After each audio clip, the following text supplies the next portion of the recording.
साथियों नमस्कार। मैं विक्रांत कुमार स्वागत करता हूं आप सभी का आपके अपने परिवार रोजगार with अंकित पर। और स्वागत है भाई शानदार सी क्लास में केमिस्ट्री की। तो कैसे हैं आप सभी? जल्दी जल्दी आइए और बताइए। जल्दी जल्दी सभी लोग आएँ और बताएं।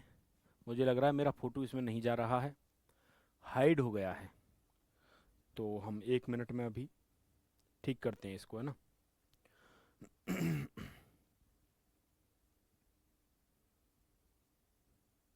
लेकिन ये सही होगा नहीं अभी, 1 सेकंड रुक जाओ।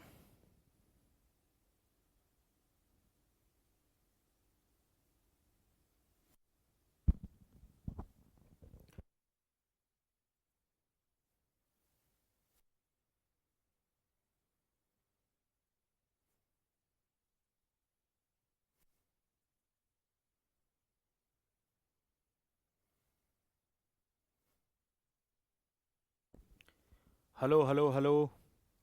ठीक है, बहुत बढ़िया। योगेंद्र, सूर्य, अनिल, आलोक।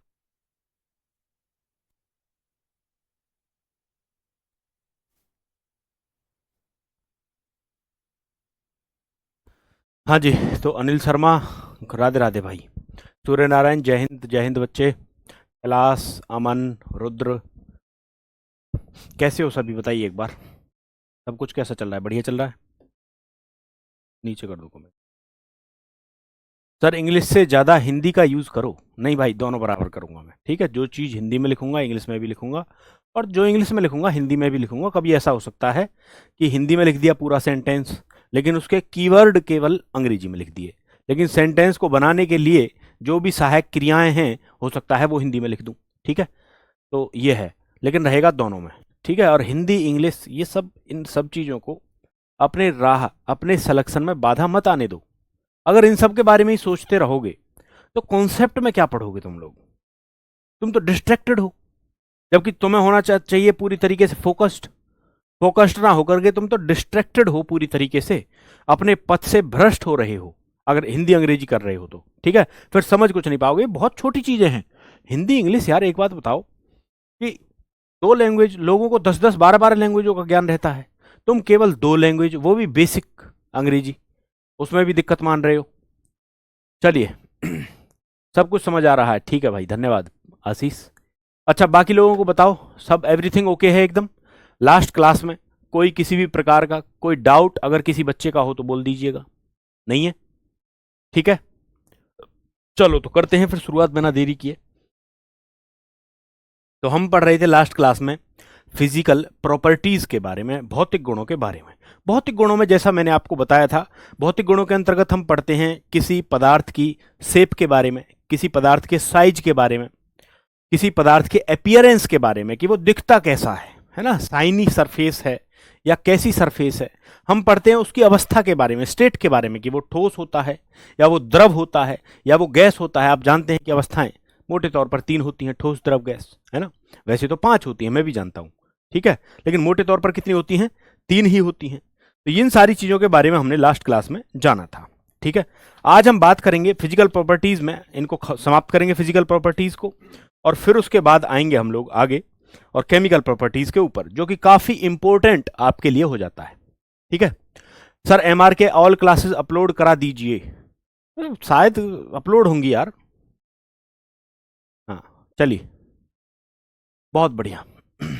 चलो तो देखिए, नेक्स्ट जो अपनी प्रॉपर्टी आ जाती है फिजिकल प्रॉपर्टी, वो है, आप देखेंगे कि मेटल्स के जो है, metals generally generally have high boiling and melting point.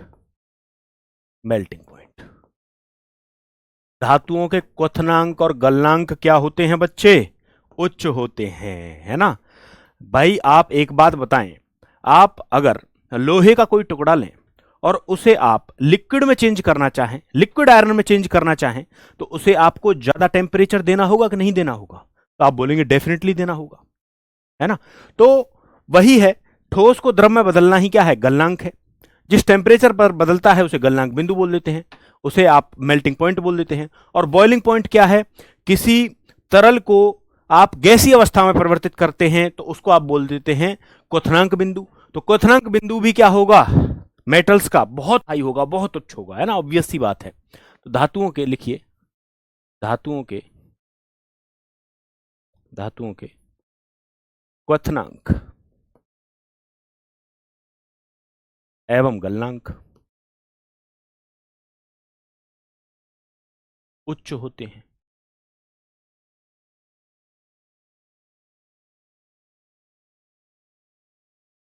क्वथनांक और गलनांक क्या होते हैं बच्चे, उच्च होते हैं। और लास्ट यहां पर प्रॉपर्टी आ जाती है कि मेटल्स प्रोड्यूस, लिखिए, metals produce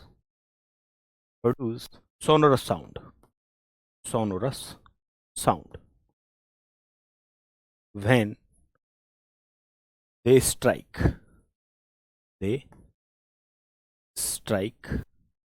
with an object। तो धातुओं के आप देखते हैं कि एक साउंड प्रोड्यूस करती हैं।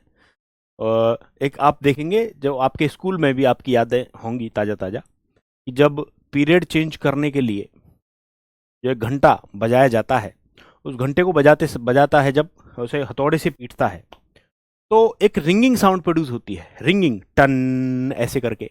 उसी साउंड को आप बोल देते हैं सोनोरस साउंड, उसी साउंड को कहा जाता है सोनोरस साउंड। ठीक है, चलिए, थैंक यू भाई विशाल, थैंक यू। सर आप एमसीक्यू नहीं कराए प्रैक्टिस के लिए, एमसीक्यू वाला काम अभी मैं आपके ऊपर छोड़ रहा हूं। ठीक है, अभी मैं आपके ऊपर छोड़ रहा हूं, आप ये काम वैलिडेट करें। अगर आप एमसीक्यू सॉल्व कर पाएंगे, आप अगर क्वेश्चंस को सॉल्व कर पा रहे हैं, तो ये मान के चलिए कि मैं ठीक पढ़ा रहा हूं, आप सही टीचर का चयन किए हैं। और अगर आपसे नहीं हो रहे हैं तो ये मान के चलिए, और उसमें ऑब्वियसली आपको पढ़ करके ही सॉल्व करने हैं। ऐसा नहीं है कि बस क्लास ली, क्लास में भी ध्यान व्यान कुछ था नहीं, एमसीक्यू सॉल्व करने लग गए, तो ऑब्वियस ही बात है, होंगे ही नहीं फिर तो।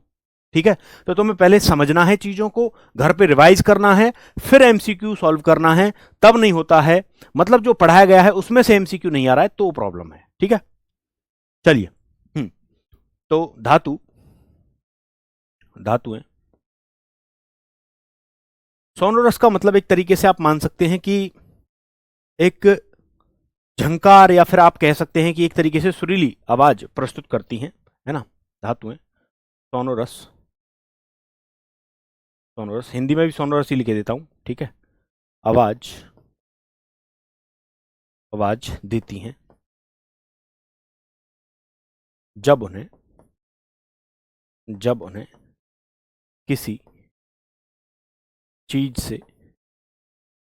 से स्ट्राइक किया जाता है, किसी ऑब्जेक्ट से, किसी वस्तु से स्ट्राइक किया जाता है तब। ठीक है, चलिए, अब बताओ भाई, ऊपर वाले के कुछ एक्सेप्शंस बता दो। इस वाले के ऊपर वाले के एक्सेप्शन की अगर मैं बात करूं तो आप देखेंगे सीजियम एंड गैलियम, ये दो एक्सेप्शन हैं, क्योंकि ये सीजियम और गैलियम धातु हैं, और धातु होते हुए भी इनके मेल्टिंग और बॉइलिंग पॉइंट बहुत कम है। क्यों कम है, कैसे कम है, तो आप देखोगे जब इन्हें आप हथेली पे रखोगे ना अपनी, तो ये हथेली पे रखने से ही केवल पिघल जाएंगे। इतना कम इनका बॉइलिंग पॉइंट, इतना कम इनका मेल्टिंग पॉइंट होता है। ठीक है, तो इसी वजह से ये दोनों क्या हो जाएंगे, ये दोनों के दोनों अपवाद हैं किसका, इस नियम का, कि metals generally have high melting and boiling point. इनका नहीं होता है दोनों का, बाकी सबका होता है। ठीक है, चलिए, प्रीवियस ईयर भाई इसमें कैसे कराया जाएगा बताओ। इसका जो पेपर होता है वो पेपर बच्चों को मिलता ही नहीं है, तो इसके प्रीवियस ईयर का एक जो जरिया है वो यही है कि जो बच्चे पेपर दे करके आते हैं उनसे हमारी बात होती है, तो मेमोरी बेस्ड क्वेश्चंस हमें कुछ मिल जाते हैं कि इस टॉपिक से आया था सर।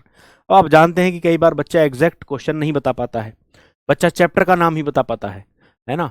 तो ऐसे में इसका कोई ऐसा बहुत ज़्यादा सटीक जो है आपको कोई भी क्वेश्चन बैंक नहीं मिल सकता जो दावा कर दे कि हमारा पूरा तरीके से प्रीवियस ईयर है ना।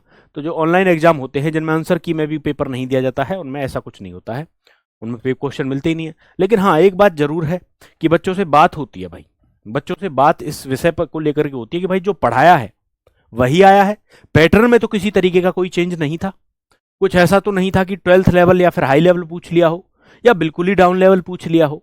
बच्चों से इस चीज को लेकर के बात होती है तो वो बताते हैं कि नहीं सर, जो आपने पढ़ाया था उसी से आया था, ठीक है। तो जो पिछली बार पढ़ाया था वही अब की बार भी पढ़ाएंगे, 20-21 चेंज करते हुए बस, ठीक है। वो कारण है उसके पीछे कि भाई जब जब चीजें आ रही हैं तो क्यों बदलाव किया जाए जबरदस्ती खामखा बेवजह, है ना। चलो अब बात करेंगे हम नेक्स्ट स्लाइड के ऊपर, chemical properties of metals. Chemical properties of metals. धातुओं के, लिखिए, धातुओं के रासायनिक गुण।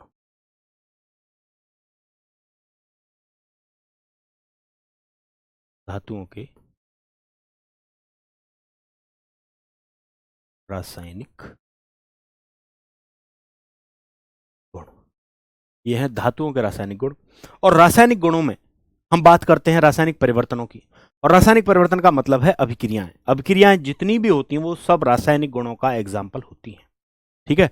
तो हम यहां पर बात करेंगे अभिक्रियाओं की कि भाई मेटल जब जल के साथ अभिक्रिया करेगी तो क्या बनेगा, करेगी भी या नहीं करेगी, है ना, रिएक्ट करती भी है जल के साथ या नहीं करती है, और करती है तो क्या बनता है। मेटल जब ऑक्सीजन के साथ रिएक्ट करेगी तो करेगी कि नहीं, सबसे पहले तो यही है, और अगर करेगी भी तो क्या उत्पाद बनेगा, है ना। तो इन सारी चीजों के ऊपर बातचीत हमारी यहां पर हो रही होती है। मेटल अगर एसिड के साथ रिएक्शन करती है तो क्या बनता है, इन सारी चीजों के ऊपर हम लोग बात करते हैं। अच्छा, एक बच्चा कह रहा है सर इस बार एसएससी दोबारा एग्जाम लेगा। देखो एसएससी का क्वेश्चन बैंक हमारे पास है। एसएससी जो डिफरेंट डिफरेंट एग्जाम्स कंडक्ट करती है उसके तो है ना सारी चीजें अवेलेबल, उन्हें हम बेस बना करके ही पढ़ाएंगे आपको, ऐसा नहीं है कि कुछ इधर उधर का कर देंगे, ठीक है। चलिए सर, देखो एक बच्चा कह रहा है अखिलेश कुमार, हमारी बैच का, सर जो आप 25 में पढ़ाए थे वो सेम आया था, वही आएगा भाई, मैं लेके ही ऐसा लेवल चलता हूं। तो सबसे पहले हम देखेंगे reaction of metal, reaction of metals with oxygen, ठीक है। धातुओं की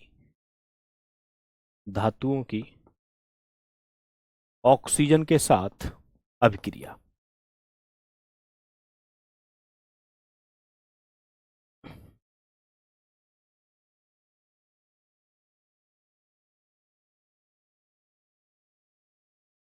धातुओं की ऑक्सीजन के साथ अभिक्रिया, यानी धातु जब ऑक्सीजन के साथ रिएक्ट करती है तो क्या बनता है, ठीक है। तो देखिए एक पहले हम आउटमैप देखेंगे कि क्या बनता है आमतौर पर, फिर रिएक्शंस देखेंगे। तो हमने एक मेटल ली, मान लीजिए, और ये मेटल जब ऑक्सीजन के साथ रिएक्ट करती है, आप जानते हैं ऑक्सीजन का अणु होता है, स्वतंत्र अवस्था में ऑक्सीजन का परमाणु नहीं पाया जाता है। आपको ऑक्सीजन का ये नहीं लिखोगे आप कभी भी, ऑक्सीजन का आपको ये लिखना होगा, क्योंकि ये चीज हमारे वातावरण में स्वतंत्र अवस्था में नहीं पाई जाती है, क्योंकि ये हाईली रिएक्टिव होता है, हाईली अनस्टेबल होने के कारण। तो ये क्या होता है, ऑक्सीजन और ऑक्सीजन के दो परमाणु आपस में दो दो इलेक्ट्रॉनों का साझा करके सहसंयोजी बंध, कोवेलेंट बॉन्ड बनाते हैं, और इस तरीके से ये स्टेबल हो जाता है इस रूप में, ठीक है। तो कभी भी आप देखेंगे कि आप रिएक्शन देखेंगे तो नेसेंट ऑक्सीजन नहीं होगा, ठीक है, नवजात ऑक्सीजन नहीं होगा, या ऑक्सीजन का परमाणु नहीं होगा, ऑक्सीजन का अणु होगा, ठीक है। हमारे वातावरण में ऑक्सीजन अगर हम बात करें तो मॉलिक्यूलर स्टेट में पाई जाती है, एटम स्टेट में नहीं पाई जाती है। इतनी चीज आपको याद रखनी है, कम से कम नॉर्मल कंडीशंस के अंदर तो नहीं ही पाई जाती है, ठीक है। समझ रहे हो बात को, इन सारी चीजों का अर्थ है, हर एक चीज का अर्थ है, हर एक चीज इस कॉन्सेप्ट को बिल्ड करने में हर एक चीज की भूमिका होगी। जितनी चीजों को आप ध्यान से सुनोगे उतना ही लंबे समय तक याद रख पाओगे चीजों को, क्योंकि साइंस चलती है लॉजिक पर। अगर लॉजिक नहीं है, अगर रेशनैलिटी नहीं है, तार्किकता नहीं है, तो साइंस आप रटोगे, और रटने से साइंस आपको समझ में नहीं आएगी, रटने से आप स्कोर नहीं कर पाएंगे, संभावना यही बनेगी आपकी। ये चीज याद रखना आप लोग, ठीक है। साइंस का मतलब है भाई, ठीक है, क्योंकि यहां पर भी कोई क्वेश्चन पूछ सकता था बच्चा कि जी ये ऑक्सीजन 2 क्यों लिखा है आपने, सिंपल ऑक्सीजन ओ ही क्यों नहीं लिख दिया है। तो वो इस वजह से नहीं, क्योंकि हमारे वातावरण के अंदर नॉर्मल कंडीशंस के अंदर आपको ऑक्सीजन जो है वो एटम के स्टेज में नहीं मिलती है, मॉलिक्यूल के फॉर्म में मिलती है, एटम के फॉर्म में नहीं मिलती है। क्योंकि एक ऑक्सीजन का परमाणु कहीं ना कहीं हाईली अनस्टेबल होता है, और ऐसे में वो स्टेबल होने के लिए ऑक्सीजन के दूसरे परमाणु के साथ दो दो इलेक्ट्रॉनों की साझेदारी करता है, और साझेदारी से जो भी चीज फॉर्म होती है उसे बोलते हैं आप मॉलिक्यूल। और ये जो बॉन्ड बनेगा यहाँ पर, ये बनेगा इन दोनों के बीच में सहसंयोजी बंध, क्योंकि इलेक्ट्रॉनों की साझेदारी से सहसंयोजी बंध बनता है। ठीक है, तो अगर कोई ऐसे लिख रहा है सिंपल सिंपल ऐसे लिख दिया अगर किसी ने, तो गलत है वो। ठीक है, ये होगा, हमेशा याद रखना। ठीक है, तो मेटल जब भी ऑक्सीजन के साथ रिएक्ट करती है तो आप देखेंगे कि मेटेलिक ऑक्साइड बनेगा। क्या बनेगा? मेटेलिक ऑक्साइड, है ना। इसको दूसरे तरीके से भी हम रिप्रेजेंट कर सकते हैं। मेटल को हमने एम से रिप्रेजेंट किया और इसका ऑक्सीजन के साथ रिएक्शन हुआ, तो आप बोल सकते हैं MO। MO2 लिखने की यहां पर जरूरत नहीं है। ठीक है, ये होता है पूरा मैटर। ठीक है बच्चे, समझ गए? चलिए देखिए, इसको डब्बे में बंद कर लो, और यही चीज आपको बार बार रिवाइज करनी होगी। जब भी आप रिवीजन करेंगे ना, तो इसको बार बार पढ़ेंगे। ठीक है, चलो नोट इसको कर लीजिएगा।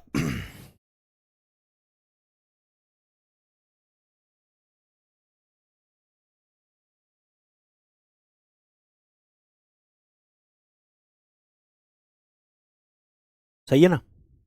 समझ कम आ रहा है, अनिल शर्मा कह रहे हैं। क्यों कम आ रहा है भैया? कुछ खोजिए उसके पीछे, क्यों कम आ रहा है? ऐसा क्यों हो रहा है कि कम आ रहा है? और कम अगर आ रहा है, उसके पीछे कुछ वाजिब रीजंस होने चाहिए। उसके पीछे तुम कारण नहीं होने चाहिए। उसके पीछे कारण भले ही तुम्हारा बैकग्राउंड हो कि सर हमने 11th-12th में नहीं पढ़ी थी, या फिर साइंस थी लेकिन हम नहीं पढ़ पाए अच्छे से, वहां पर भी 9th-10th में भी नहीं पढ़ पाए अच्छे से। ये कारण अगर हैं तो ठीक है, लेकिन अगर 11th-12th में भी पढ़ी थी तो यहाँ समझ में नहीं आ रही, तो फिर सोचने वाली बात है। ठीक है, और भाई जब कोई चीज पहली बार पढ़ते हैं, खासतौर पर साइंस का विषय, तो आसान नहीं होता है। ऐसे नहीं, हर चीज कोई स्टोरी नहीं होती है, हर चीज कोई कहानी नहीं होती है। कुछ चीजें ऐसी होती है जिनमें एफर्ट्स पुट करने पड़ते हैं, अपनी तरफ से प्रयास करना पड़ता है, कई कई बार चीजों को पढ़ना पड़ता है।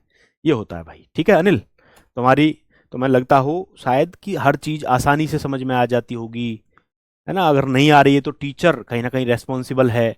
असल में हर चीज इतनी आसान नहीं होती है कि एक बार में समझ में आ जाए। ठीक है, वो डिपेंड करता है। कुछ चीजें होती हैं आसान, आ जाएंगी। कुछ चीजें आपको बार बार घिसनी पड़ेंगी, समझनी पड़ेंगी, तब समझ में आएंगी। ठीक है, चलो। तो मेटल ऑक्सीजन के साथ रिएक्शन करके क्या बनाता है? मेटेलिक ऑक्साइड बनाता है। धातु को हमने एम से रिप्रेजेंट किया, ऑक्सीजन के साथ रिएक्शन किया तो क्या बना? Metallic oxide. ये जो है आपको पता होना चाहिए। अब इसमें एक चीज ये है बच्चों कि सभी मेटल, आप जानते हैं मेटल तो बहुत सारी हैं, बहुत सारी मेटल्स हैं। इनफैक्ट 70-80% के आसपास मेटल्स ही हैं हमारी आवर्त सारणी में, 118 तत्वों में। तो अब सारी मेटल्स क्या ऑक्सीजन के साथ समान अभिक्रियाशीलता के साथ रिएक्ट करती होंगी? तो ऐसा बिल्कुल नहीं है। कुछ मेटल्स बहुत ही तेजी के साथ रिएक्ट करती हैं, कुछ कुछ को नॉर्मल कंडीशंस के साथ रिएक्ट कर जाती हैं, नॉर्मल रूम टेम्परेचर पर 20-25 डिग्री सेंटीग्रेड पर। कुछ को हीटिंग प्रोवाइड करनी पड़ती है ना। कुछ को हीटिंग प्रोवाइड करने से भी काम नहीं चलता, हीटिंग भी काफी देर तक प्रोवाइड करनी पड़ती है, तब रिएक्ट करती हैं। और कुछ को कुछ भी प्रोवाइड कर दो तुम तो भी रिएक्ट नहीं करती हैं।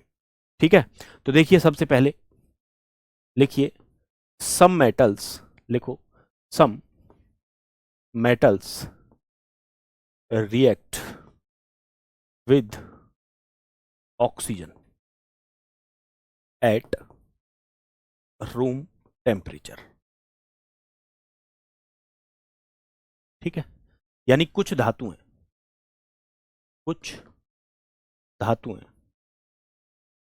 कमरे के ताप पर ऑक्सीजन के साथ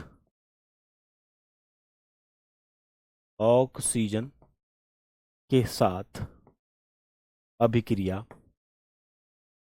कर जाती हैं।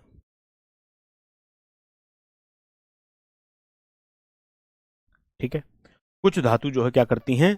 ऑक्सीजन के साथ रिएक्शन कर जाती हैं कमरे के तापमान पर भी।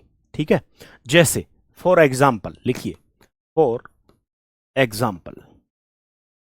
अब ये वही केस पढ़ रहे हैं हम, पहले वाला ही केस हम लोग पढ़ रहे हैं कि मेटल की ऑक्सीजन के साथ रिएक्शन। ठीक है, जैसे फॉर एग्जाम्पल देखिए, जैसे सोडियम है, एक मेटल ही है ना। कैसे पता करेंगे मेटल है कि नहीं है? तो आप देखेंगे स्टेबिलिटी के लिए अगर इलेक्ट्रॉन को दान दे रहा है, इलेक्ट्रॉन को त्याग कर रहा है, तो मेटल है, ऑब्वियस सी बात है।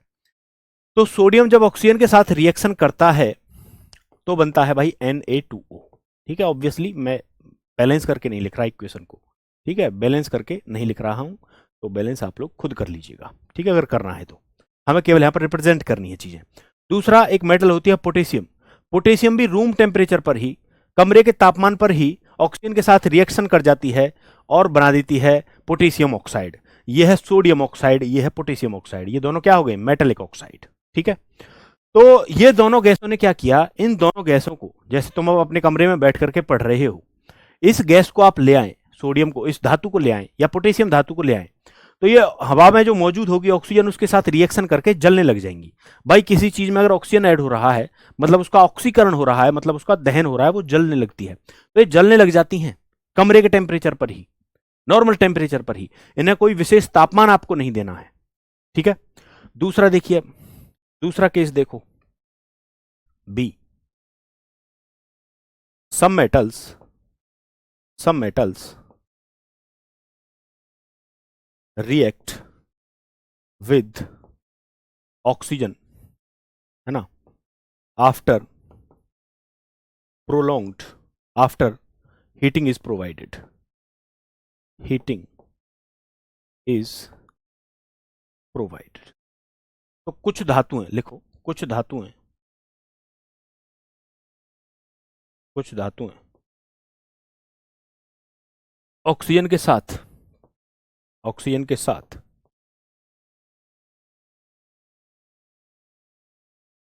ऊष्मा देने के पश्चात रिएक्शन करती हैं, ऊष्मा देने के पश्चात अभिक्रिया करती हैं।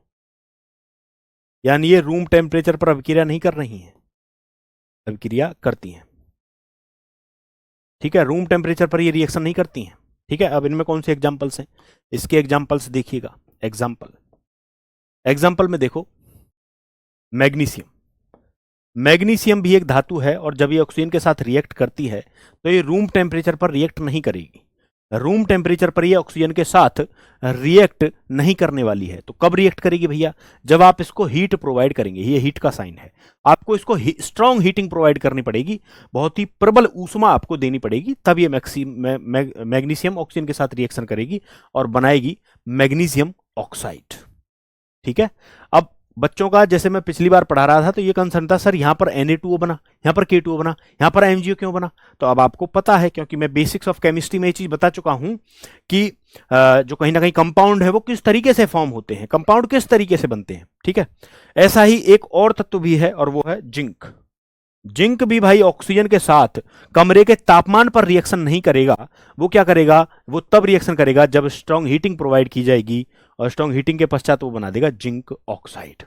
तो ऐसे में बच्चों, अब आपने देखा सोडियम पोटेशियम ये ऑक्सीजन के साथ रिएक्ट कर जाते हैं रूम टेम्परेचर पर ही, सुनना ध्यान से, जबकि ये दोनों के दोनों इनको हीटिंग प्रोवाइड करनी पड़ती है। इसका मतलब यही तो हुआ सिंपली कि सभी धातुएं समान कंडीशन में, समान दशाओं में रिएक्ट नहीं करती हैं ऑक्सीजन के साथ, कुछ रूम टेम्परेचर पर कर जा रही हैं, कुछ को स्ट्रॉन्ग हीटिंग प्रोवाइड करनी पड़ रही है।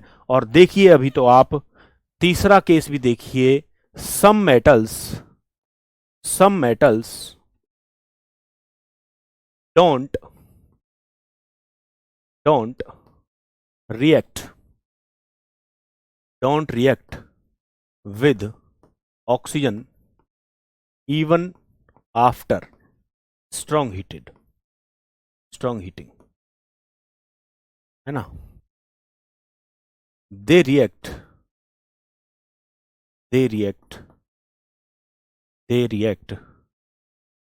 with oxygen after prolonged heating।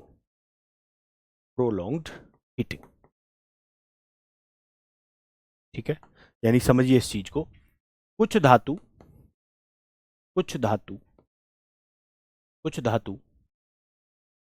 प्रबल ऊष्मा के बावजूद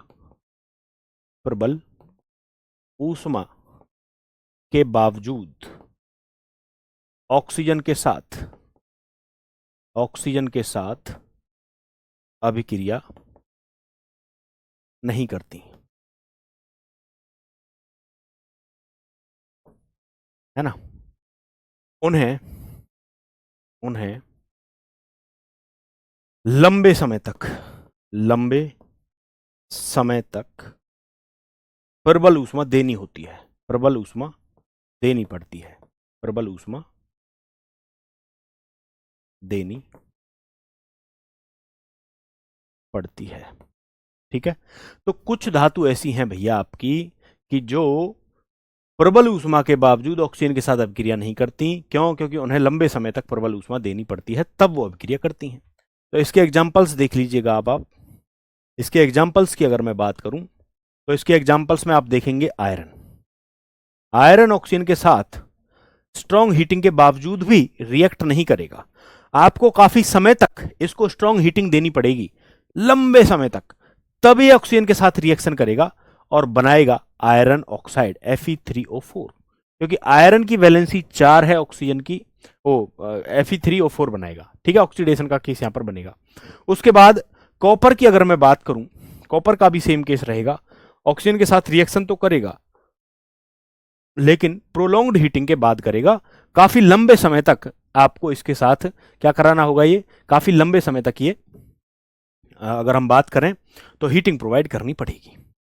तो आप देखिए तीनों केसों को अगर हम समराइज करें, सोडियम और पोटेशियम ऑक्सीजन के साथ रूम टेम्परेचर पर ही रिएक्ट करेंगे 20-25 डिग्री पर। इन्हें कुछ टेम्परेचर देना पड़ा, स्ट्रॉन्ग हीटिंग देनी पड़ी, है ना, स्ट्रॉन्ग हीटिंग, काफी ज्यादा टेम्परेचर इनको देना पड़ा तब इन्होंने रिएक्ट किया। और इनका तो काफी ज्यादा टेम्परेचर देने के बावजूद भी हीटिंग नहीं हुई, जब तक इन्हें लंबे समय तक ऊष्मा नहीं दी गई। तो इन्हें लंबे समय तक ऊष्मा दी गई, स्ट्रॉन्ग हीटिंग भी लंबे समय तक दी गई, तब इन्होंने रिएक्शन करी। तो इस चीज से यहां पर एक निष्कर्ष निकलता है कि सभी धातुओं की जो अभिक्रियाशीलता है वो ऑक्सीजन के साथ समान नहीं है। सभी धातु उसी दर से, उसी रेट से रिएक्ट नहीं करती हैं ऑक्सीजन के साथ, है ना, सेम दर से, सेम रेट से नहीं रिएक्ट करती हैं ऑक्सीजन के साथ, सबका दर अलग अलग है। ठीक है, तो इस स्टेटमेंट को दिमाग में कैरी करना। ठीक है, आगे चलते हैं अब। देखिए नेक्स्ट स्टेटमेंट देखो यहां पर, मेटेलिक ऑक्साइड जितने भी होते हैं, जितने भी धात्विक ऑक्साइड, ये क्या है, सब धात्विक ऑक्साइड है। मेटल जो ऑक्सीजन के साथ रिएक्शन करती है तो क्या बनता है, मेटेलिक ऑक्साइड। तो ये मेटेलिक ऑक्साइड है, ये मेटेलिक ऑक्साइड है। उसके बाद ये मेटेलिक ऑक्साइड है, ये मेटेलिक ऑक्साइड है। और मेटेलिक ऑक्साइड आमतौर पर बेसिक नेचर के होते हैं, क्षारीय प्रकृति के होते हैं। ठीक है, लिखिए इस स्टेटमेंट को, metallic oxides, metallic oxides are generally basic oxides, basic oxides. आप इसे ऐसे भी याद रख सकते हैं, मेटेलिक ऑक्साइड, बेसिक ऑक्साइड, और यहां पर लगा दो गैम, मोगैम्बो। ठीक है, metallic oxides are basic oxides. ठीक है, क्षारीय प्रकृति के होते हैं जितने भी धात्विक ऑक्साइड होते हैं। ठीक है, जितने भी धात्विक ऑक्साइड हैं ज्यादातर क्षारीय प्रकृति के होते हैं आमतौर पर। ठीक है, तो धात्विक ऑक्साइड लिख लो हिंदी में भी, धात्विक ऑक्साइड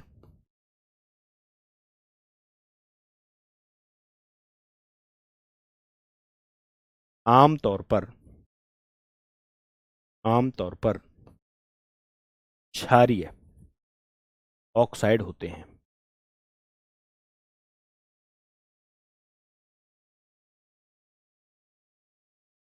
है ना, धात्विक ऑक्साइड आमतौर पर कैसे होते हैं, क्षारीय ऑक्साइड होते हैं।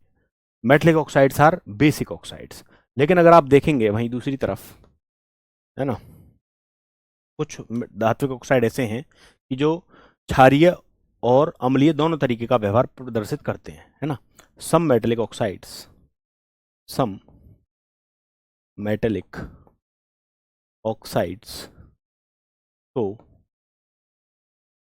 Basic as well as acidic nature, acidic nature, and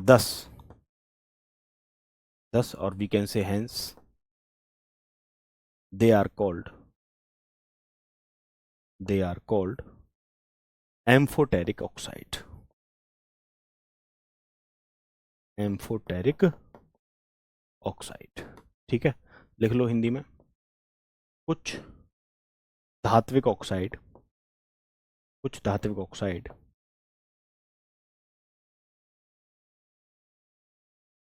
क्षारीय तथा अम्लीय तथा अम्लीय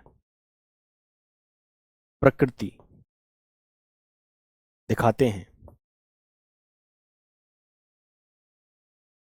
इसलिए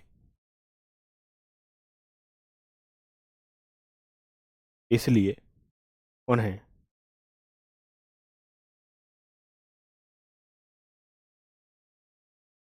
उभयधर्मी ऑक्साइड कहते हैं।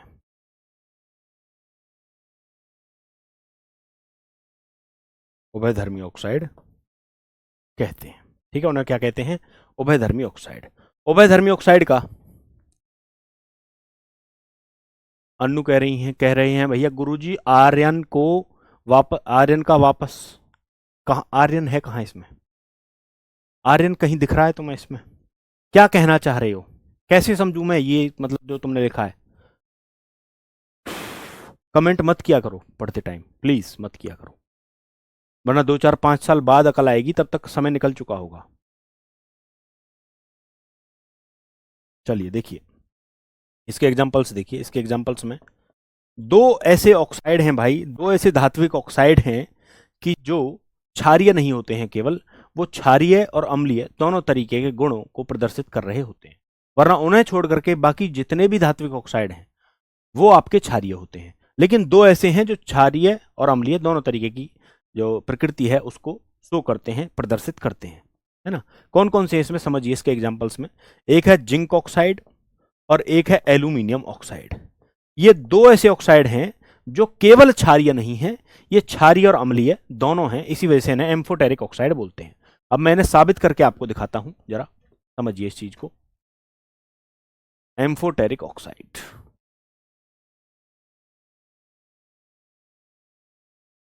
यानी उभयधर्मी ऑक्साइड। उभयधर्मी ऑक्साइड, और उभयधर्मी ऑक्साइड जो हैं वो हैं आपके दो। कौन कौन से? एक है ZnO और एक है Al2O3 यानी एल्यूमिनियम ऑक्साइड और जिंक ऑक्साइड। ठीक है, कैसे हैं आप इसे समझिए। यहां पर हमने क्या किया, ZnO की रिएक्शन कराई HCl के साथ, है ना। ZnO की रिएक्शन कराई किसके साथ? HCl के साथ। तो बना भाई ZnCl2 और बना वाटर का मॉलिक्यूल। ZnCl2 एक साल्ट है, याद रखेंगे, और ये वाटर है ही, इसे तो जानते ही सब है ना। सॉल्ट और वाटर बना है। लेफ्ट साइड में क्या है? सॉल्ट और वाटर, लवण और जल। जबकि राइट साइड में एक आपको दिख रहा है कि एसिड है, अम्ल है। एसिड किसके साथ रिएक्शन करने पर सॉल्ट वाटर बनाता है? बताइए जरा, कमेंट में बताओ, पढ़ा चुका हूं तो मैं। कमेंट में बताओ एसिड किसके साथ रिएक्ट करके सॉल्ट और वाटर देता है? एसिड किसके साथ रिएक्शन करके सॉल्ट और वाटर देता है? एसिड किसके साथ रिएक्ट करेगा कि सॉल्ट और वाटर मिले? बताइए जरा, बताओ बताओ जल्दी जल्दी। जब तक नहीं आगे बढ़ूंगा जब तक जवाब नहीं दोगे कमेंट में, ठीक है। टाइम ही टाइम है हमारे पास, 25 दिन में खत्म कर लेंगे हम 2 चैप्टर, लेकिन करेंगे धीरे धीरे ही। और तुम्हारा पार्टिसिपेशन मुझे चाहिए बराबर। जब मैं कोई क्वेश्चन पूछूं तो जवाब चाहिए भाई कमेंट में, ठीक है, क्योंकि मैं पढ़ा चुका हूं। अमर यादव का जवाब आया है, ऋषुराज सिंह, अदिति, राकेश, खुशबू, वेरी गुड। अनिल, अनिल शर्मा भाई, कम कम आ रहा है ना, तो बार बार चीजों को पढ़ो, ठीक है। दीपांशु, वेरी गुड भाई। और अमन, विशाल, नीतीश, देखो सभी ने जवाब ठीक दिया है। मनीष कुमार, इनका तुम्हारा गलत है भाई, ठीक है, तुम्हारा गलत है। तो मैंने आपको बताया था बेसिक्स ऑफ केमिस्ट्री पढ़ाते टाइम, एक मैंने आपको ध्यान कीजिए न्यूट्रलाइजेशन रिएक्शन पढ़ाई थी। न्यूट्रलाइजेशन रिएक्शन में आपको बताया था कि साल्ट और वाटर कब बनेगा? जब एसिड बेस के साथ रिएक्ट करेगा या बेस एसिड के साथ रिएक्ट करेगा। तो इनमें एक एसिड है तो दूसरा निश्चित तौर पर क्या रहा होगा? दूसरा डेफिनेटली बेस रहा होगा। यानी जिंक ने यहां पर किसके तौर पर काम किया? जिंक ने यहां पर काम किया बेस के तौर पर, एज अ बेस, क्षार के तौर पर यहां पर काम किया इसने। किसके तौर पर किया? क्षार के तौर पर, ठीक है। अब दूसरा देखिए इसका, जब इस ZnO की हम रिएक्शन कराते हैं NaOH के साथ, यानी सोडियम हाइड्रोक्साइड। सोडियम हाइड्रोक्साइड अपने आप में एक बेस होता है, तो क्या बनता है? Na2 ZnO2 और साथ में बनता है H2O।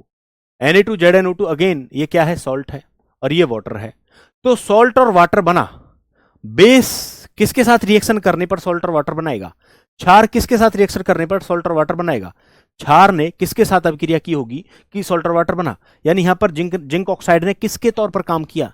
जिंक ऑक्साइड यहां पर कैसे रिएक्ट कर रहा है, कैसा व्यवहार कर रहा है? तो आप कहोगे भाई ZnO यहां पर एसिडिक नेचर को इसने शो किया, यहां पर इसने अपना अम्लीय वाला जो रूप है वो दिखाया। तो इसके दो रूप हैं छलावे किस्म के, और दोनों रूप कैसे हैं? बदलता रहता है ये, ठीक है, ये बदलता रहता है, कभी ये बेस के तौर पर, कभी ये एसिड के तौर पर अपने रूपों को बदलता रहता है, धोखा देता रहता है, ठीक है। इसी वजह से ये उभयधर्मी ऑक्साइड है, क्योंकि इसने एक जगह पर तो क्षार के तौर पर काम किया और दूसरी जगह पर इसने एसिड के तौर पर काम कर दिया।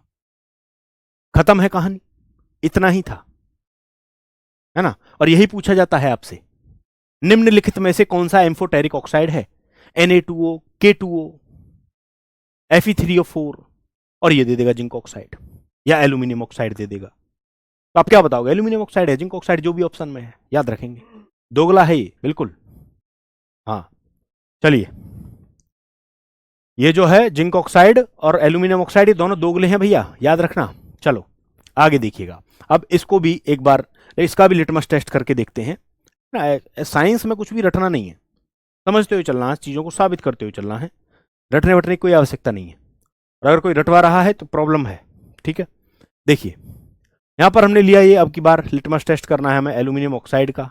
एल्यूमिनियम ऑक्साइड की हमने रिएक्शन कराई HCl के साथ, तो बना भैया AlCl3, और साथ में जल का मॉलिक्यूल बन गया। और ये AlCl3 अगेन यहाँ पर ये सॉल्ट है और ये वाटर है, और HCl दुनिया जानती है कि एसिड है ना, नाम में ही एसिड आता है, हाइड्रोक्लोरिक एसिड। ऐसा भी कोई है क्या इसका नाम ना पता हो जिसको?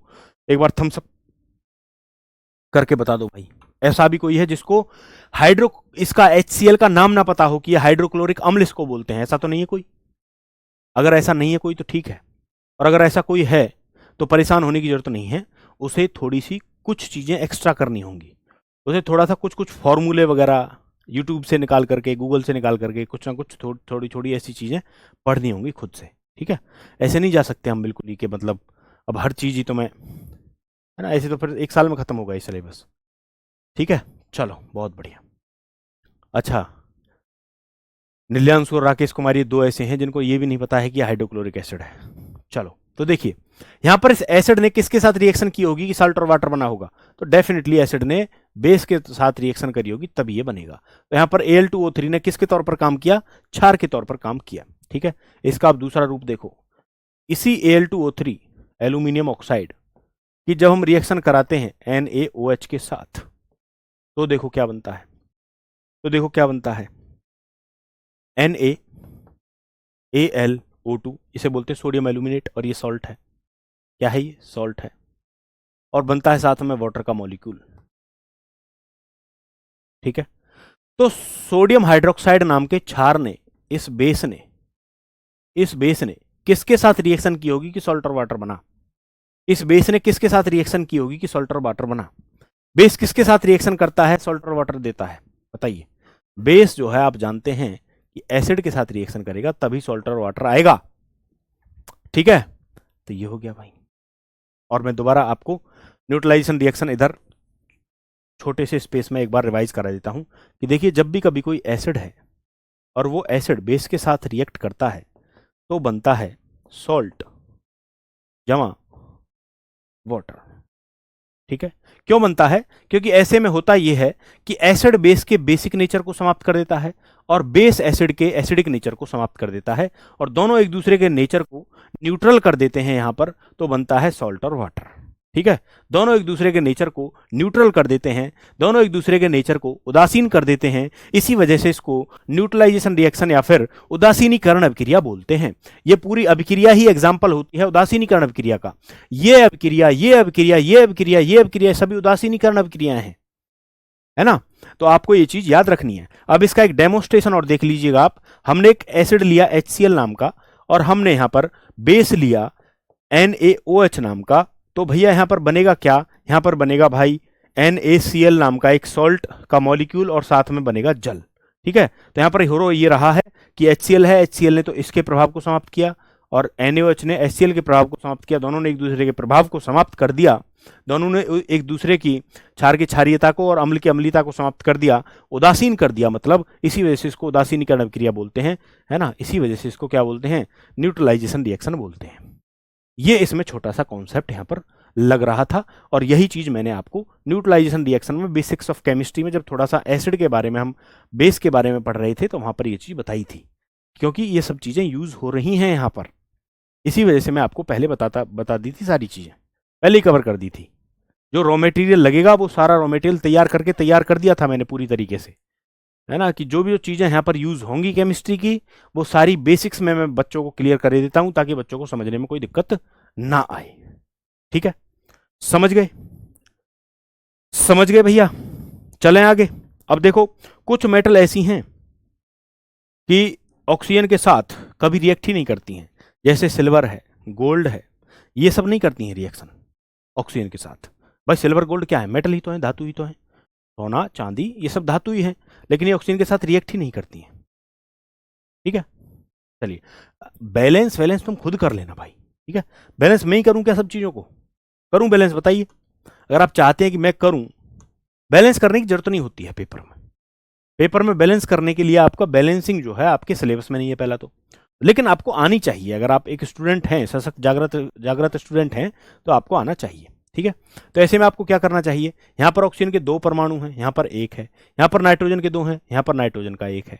तो सबसे पहले आप क्या करें, यहाँ पर आप देखें कि नाइट्रोजन के यहाँ पर 2, यहाँ पर 1, ऑक्सीजन का यहाँ पर 2, यहाँ पर 1, यहाँ पर ऑक्सीजन के आप 2 बनाए, अगर यहाँ पर ऑक्सीजन के आपने 2 बनाए तो ये तो ऑक्सीजन के इधर लेफ्ट में और राइट में ऑक्सीजन के परमाणु की संख्या हो गई बराबर, लेकिन आप देखेंगे राइट में सोडियम के परमाणु 1 है, जबकि इधर सोडियम के परमाणु 2 गुणा 2 4 हो गए, 2 गुणा 2 क्या हो गए, 4 हो गए, तो यहां पर 4 बना दो सीधा, ये हो गई रिएक्शन, हो गई ना, है कुछ सेम ये है, सेम ये है, कुछ है ही नहीं है, देखिए ये तो और भी सिंपल है, 2Mg प्लस O2 2MgO हो गया, ZNO ये 2 खत्म।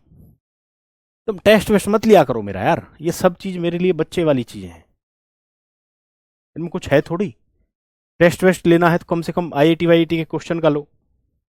चलो देखिए आगे आ जाइए, अब हम बात करेंगे दूसरी केमिकल प्रॉपर्टी के ऊपर, और दूसरी केमिकल प्रॉपर्टी यहां पर आ जाती है बच्चों मेटल्स की, कि reaction of metal with water, reaction of metal with water, देखिए reaction of metals with water, जल के साथ धातु की अभिक्रिया, जल के साथ धातुओं की अभिक्रिया।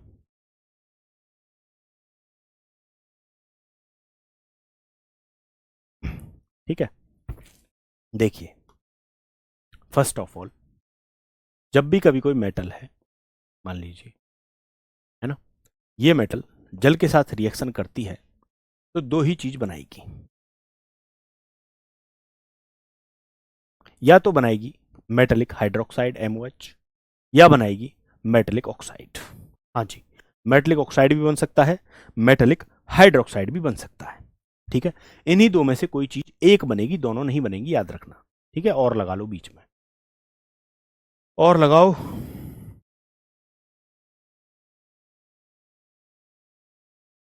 और ठीक है, या तो मेटेलिक हाइड्रोक्साइड बनेगा, है ना, मैं लिखे देता हूं पूरा ही, मेटेलिक हाइड्रोक्साइड, मेटेलिक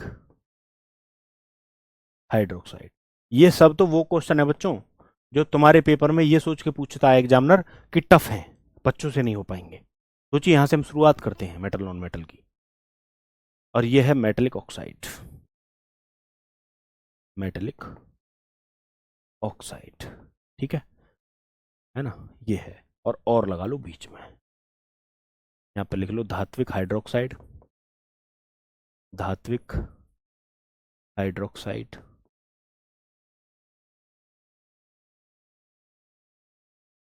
और ये है धात्विक ऑक्साइड।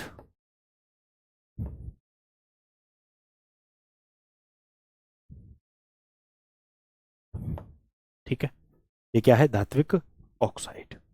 अब समझो इस चीज को कि कब क्या बनेगा, मेटल का जल के साथ रिएक्शन करने पर कब क्या बन रहा होगा। जब ये जो H2O है, जब ये तरल अवस्था में होगा, यानी ये लिक्विड फॉर्म में होगा, जब मेटल, समझना ध्यान से, जब मेटल जल के साथ रिएक्शन करेगी, यानी यानी यानी वाटर के लिक्विड फॉर्म के साथ रिएक्शन करेगी, तो मेटलिक हाइड्रोक्साइड। और जब मेटल वाष्प के साथ, जल वाष्प के साथ, वेपर के साथ, वेपर जिसको बोलते हैं आप, वाटर वेपर, जब मेटल जल की गैसीय अवस्था के साथ रिएक्शन करेगी तो मेटलिक ऑक्साइड बनेगा, तो धात्विक ऑक्साइड बनेगा। ठीक है, बनेंगे इन दो में से ही कोई एक ही बनेगा एक बार में। ऐसा नहीं है कि दोनों बन जाएंगे एक साथ, बनना एक ही है। ठीक है जी, क्लियर है यहां तक की मेरी बात? मेरे को नहीं आता सर, मैं अपने को बोल रहा था अमन कुमार। नहीं, ऐसे कभी भी खुद को इंफीरियर फील मत कराइएगा, कभी भी। नहीं आता है, एक्सेप्ट कर लिया, बस अब काम पे लग जाओ। अब ये सोचो कि अब मुझे सीखना है। ठीक है, 2-3 बार इस वीडियो को देखो, 4 बार देखो, 5 बार देखो, कैसे नहीं आएगा? समझो ध्यान से चीजों को, प्रैक्टिस करो, किताब से पढ़ो, 9वीं 10वीं किताब होंगी तुम्हारे पास, उनसे पढ़ो। ठीक है, मेटल चैप्टर आपके 11th में भी ये सारी चीजें आती हैं, रिएक्शन वगैरह, वहां से पढ़ो। 11th 12th में वाले में से कुछ जितना समझ में आए पढ़ो, नहीं आ रहा छोड़ दो, जितना आ रहा है उतना तो पढ़ो, उसी को बार बार पढ़ो, आ जाएंगी चीजें। समझो बहुत बड़ी बात नहीं, 2 ही तो चैप्टर हैं यार, 2 चैप्टर तुम्हें टिप्स पे करा दूंगा मैं, बस क्लास में डटे रहना, तुम भाग मत जाना। ठीक है, भाग जाते हैं बच्चे जिनकी थोड़ी सी कमजोर होता है मामला, और उन्हें थोड़ा सा समझ में नहीं आता, डिमोटिवेट फील करते हैं खुद को, औरों के सामने इंफीरियरिटी कॉम्प्लेक्स उनके अंदर आ जाता है और फिर भाग जाते हैं। तो भागना मत मैदान छोड़ करके। वो भी तो है, एक डायलॉग भी तो है, क्या है वो? हारा वही है जो लड़ा नहीं है। तो वो कहावत मत सत्य करवा लेना अपने ऊपर, क्योंकि ऐसे कब तक भागते रहोगे? तो मैं अभी ऐसा थोड़ी है, तुम 17-18 साल की उम्र में तुम सारी चीजों को जानते होगे, तुम जिस भी एग्जाम में घुसोगे कुछ ना कुछ पोर्शन तुम्हें नया देखने को मिलेगा, और वो तुम्हारी समझ में नहीं आएगा, चैलेंजिंग होगा तुम्हारे लिए थोड़ा समझना, तुम वहां से भागोगे। फिर ऐसे जीवन में कब तक छुपते रहोगे, कब तक दौड़ते रहोगे? फेस करनी पड़ेंगी प्रॉब्लम्स, तो अभी फेस कर लो, जितना जल्दी हो सकता है उतना सीख लो चीजों को। तुमने एक्सेप्ट कर लिया कि जो चीज मेरे पे नहीं आती है, नहीं आती, मैं सीखूंगा। कौन से बाकी के लोग जिनको आती है वो कौन से इस धरती पे सीख करके आए थे? उन्होंने भी यहाँ टाइम दिया होगा, चीजों को पढ़ा होगा, समझा होगा, है ना, समय अपना इन्वेस्ट किया होगा, तब जाकर के सीखे हैं। तो तुम भी तो सीख सकते हो। ठीक है, तो बस ये जान लो कि सीखना है। कोई चीज अगर एक बार समझ में नहीं आती है तो घबराना नहीं है, दूसरी बार देखो, देखो कि क्यों समझ में नहीं। कहीं ऐसा तो नहीं था कि मैं क्लास में सर जो बोल रहे थे वहां पर मेरा ध्यान नहीं था, ऐसा तो नहीं है। अगर ऐसा है कि क्लास में टीचर बोल रहा है और तुम्हारा ध्यान कहीं और है, तो नहीं आएगा समझ में भाई। तो पहले समझ रखा होगा तो आ जाएगा, फिर तो वो पहले ही समझा हुआ है तुमने। लेकिन अगर तुम पहली बार यहाँ पर समझने की कोशिश नहीं करोगे, पहली बार पढ़ रहे हो उस चीज को और कोशिश भी नहीं कर रहे हो, सुन भी रहे हो चीजों को, तो फिर तो ऐसे थोड़ी आ जाता है ना। इसीलिए तो पैसे दिए होंगे कि टीचर की बात को ध्यान से सुनना है, टीचर जो लिखवाएगा उसको लिखना है, टीचर जो समझाएगा उसको समझना है, इसीलिए तो, और थोड़ी कोई दूसरा कारण होगा। तो ये सारी चीजों को ध्यान रखा करो। ठीक है, ये रोज ना बोलनी पड़े यार, मेरे को बड़ा बुरा लगता है, अच्छा नहीं लगता, क्योंकि कई सारे बड़े अच्छे बच्चे हैं वो अपने ऊपर ले जाते हैं कि ये मेरे लिए बोल रहे हैं क्या सर। ठीक है, तो ऐसे मतलब रोज मत कहलवाया करो। अब ये चीजें हैं, इन्हें जहन में रख करके और फाइट करो जितनी ज्यादा हो सके। कुछ है थोड़ी यार, इनमें कुछ भी नहीं है। मेटल ऑक्सीजन के साथ रिएक्शन करती है मेटलिक ऑक्साइड, खत्म। कुछ मेटल्स जो है वो नॉर्मल रूम टेम्परेचर पर रिएक्ट कर जाती हैं, कुछ को स्ट्रॉन्ग हीटिंग देनी पड़ती है, नीचे से ऊष्मा लगानी पड़ती है, जलाना पड़ता है कुछ, है ना, तब जाकर के वो रिएक्ट करती हैं। कुछ जलाने के बावजूद भी नहीं करती, उन्हें काफी देर तक जलाए रखना पड़ता है तब ये रिएक्ट करती हैं। बर्नर लगा करके रखना पड़ता है, बर्नर तो सुना होगा, तब जाकर के रिएक्ट करती हैं। बस सिंपल है ना। मेटलिक ऑक्साइड बेसिक ऑक्साइड होते हैं, और कुछ 2 मेटलिक ऑक्साइड ऐसे हैं कि जो बेसिक और एसिडिक दोनों तरीके का व्यवहार दिखा रहे हैं, जो अम्लीय और क्षारीय दोनों तरीके का व्यवहार अपना दोगले टाइप के हैं, खत्म। तो हो जाएगा, सब हो जाएगा, कोई बहुत बड़ी बात नहीं है। ठीक है, चलो मिलते हैं आपसे, और थोड़ा थोड़ा करके डोज दूंगा मैं, थोड़ी थोड़ी एक समय पर एक चीज पर फोकस करना है एकदम। जब मैंने ये पढ़ाया है तुम्हें, तो आज इसी को एकदम, उस टाइम पर कुछ नहीं होना चाहिए कि ये बताया था सर ने मेटल ऑक्सीजन के साथ मेटलिक ऑक्साइड, धातु ऑक्सीजन के साथ रिएक्शन करेगी तो धात्विक ऑक्साइड। और फिर देखो डेमोस्ट्रेशन ही डेमोस्ट्रेशन है, ये धातु है, ऑक्सीजन के साथ रिएक्शन करके धात्विक ऑक्साइड बन रहा है, सोडियम ऑक्साइड। नाम नहीं याद है तो परेशान क्यों हो रहे हो, सीधा देखो, पहले समझो। इसे मान लो तुम कि तुम्हारा दोस्त है, ये ऑक्सीजन के साथ रिएक्शन करके और तुम्हारा दोस्त ऑक्साइड बन गया, बस। ठीक है, उसे जला मत देना। ठीक है, चलिए, तो मिलते हैं फिर आपसे, और नमस्कार, जय हिंद।